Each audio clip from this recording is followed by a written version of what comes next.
Assalamualaikum warahmatullahi wabarakatuh. Saya Kamiluddin, CGP Angkatan 7 Kabupaten Bumana dari SMP Negeri 12 Poliang Barat.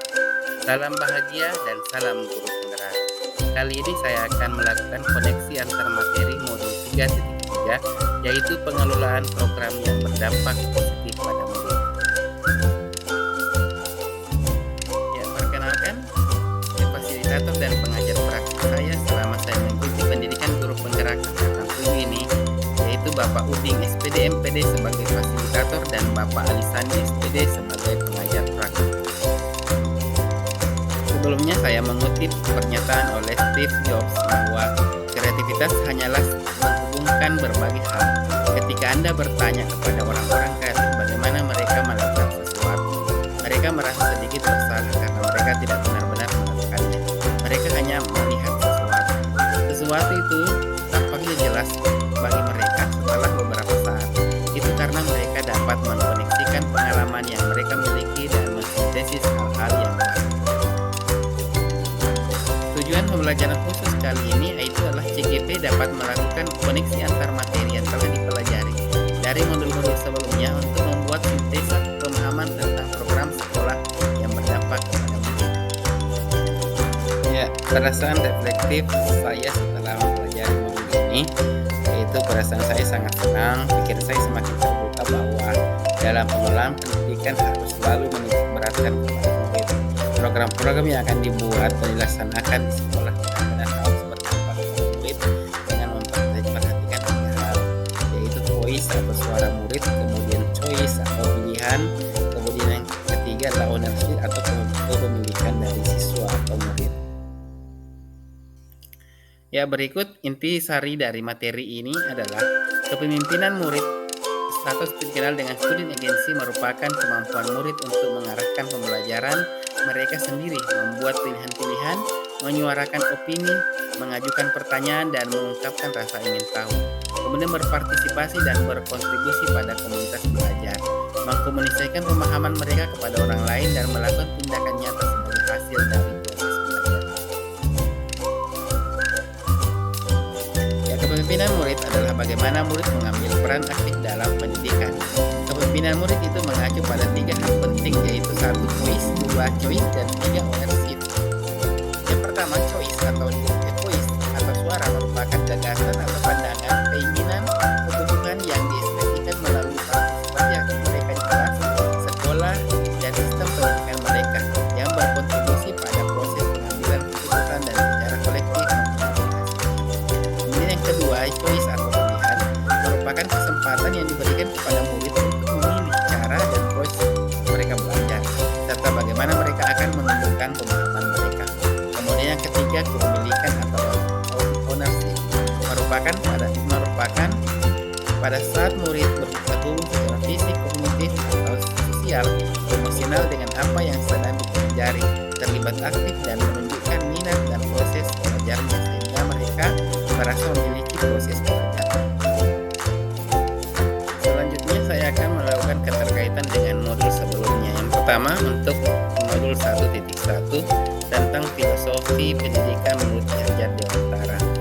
Mengenai filosofi Ki Hajar Dewantara, di mana peran guru adalah menuntun segala kekuatan kodrat yang ada pada anak, sehingga dalam mengelola program yang berdampak pada murid haruslah menitikberatkan pada keterlibatan murid dan berorientasi pengembangan potensi atau kodrat anak ke pengembangan keterampilan-keterampilan kepemimpinan dalam diri mereka sehingga bisa selamat dan bahagia serta bisa bermanfaat untuk mereka baik sebagai individu maupun dalam kehidupan bermasyarakat. Dalam modul ini juga penghambaan kepada murid lebih ditekankan pada bagaimana melihat murid sebagai pribadi yang utuh dan menuntun anak didik sesuai dengan kodratnya dengan mengelola program-program yang berdampak pada murid. Kemudian keterkaitan antara modul 1.2 yaitu tentang nilai dan peran guru penggerak. Salah satu nilai guru penggerak yaitu berpihak pada murid. Nilai inilah yang harus dikembangkan oleh seorang guru untuk melakukan program pendidikan di sekolah, baik intrakurikuler maupun ekstrakurikuler yang lebih mengutamakan fokusnya kepada murid. Kemudian selanjutnya keterkaitan dengan modul 1.3 tentang fungsi guru penggerak. Dalam Dalam merencanakan dan mengelola program yang berdampak pada murid dilakukan dengan menggunakan pendekatan inquiry apresiatif.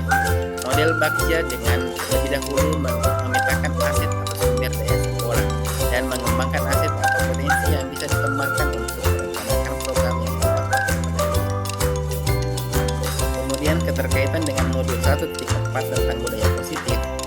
Tentang budaya positif berupa lingkungan yang mendukung ke perkembangan potensi, minat dan profil belajar murid, terutama kekuatan kurat pada anak-anak. Ibarat petani buruh hendaknya dapat mengoptimalkan sumber daya lingkungan yang positif dan mengembangkan budaya positif agar anak-anak dapat tumbuh sesuai dengan kurat alam dan kurat aman, serta mendukung program yang berdampak. Selanjutnya, keterkaitan dengan modul 2.1 tentang pembelajaran berdiferensiasi. Pada modul ini, seorang guru penggerak dibekali dengan pembelajaran berdiferensiasi sebagai metode pembelajaran yang berpihak pada murid, karena berdasar pada pemetaan kebutuhan belajar anak yang beragam.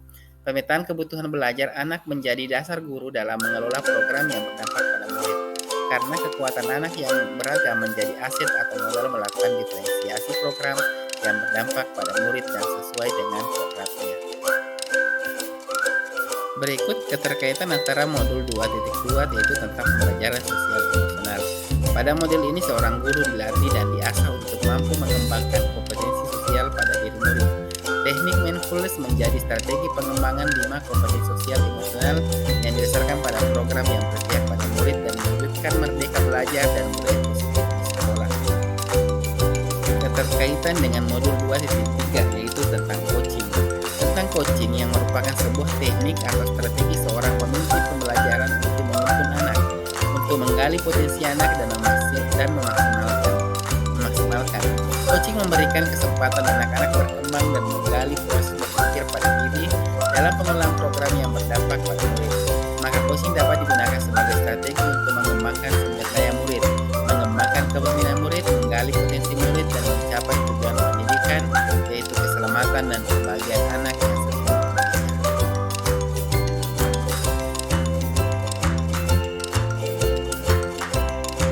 Selanjutnya keterkaitan dengan masalah 3.2 yaitu tentang pengelolaan sumber daya di mana seorang pemimpin harus pandai melakukan pemetaan pola aset apa yang dimiliki untuk berpikir haruslah sehingga paradigma berpikir haruslah melihat atau berbalas sesuatu dengan berfokus pada apa yang aset pada aset maka pada pengelolaan program yang berdampak pada murid fokus dapat rencana dengan berjalan melalui program yang berdampak pada antara pemetaan sumber daya dengan perencanaan program sekolah yang kaitan antara pemetaan sumber daya dan selanjutnya keterkaitan dengan modul 3.1 yaitu pengelolaan sumber. Terakhir yaitu kesimpulan reflektif dari saya terkait dengan pembelajaran modul ini, yaitu bahwa kaitan dengan peran saya sebagai guru penggerak adalah bahwa tugas saya untuk mewujudkan merdeka belajar pada murid di sekolah. Untuk menjalankan peran tersebut, saya sebagai guru harus menuntun kekuatan kodrat yang ada pada murid dengan mengembangkan potensi pada murid. Melalui program yang berdampak pada murid dengan terlebih dahulu memetakan aset dan sumber daya sekolah. Mengolah sumber daya tersebut untuk merancang program yang berdampak pada murid menggunakan pendekatan inquiry apresiatif, model Bagja, dan menggunakan strategi MEL serta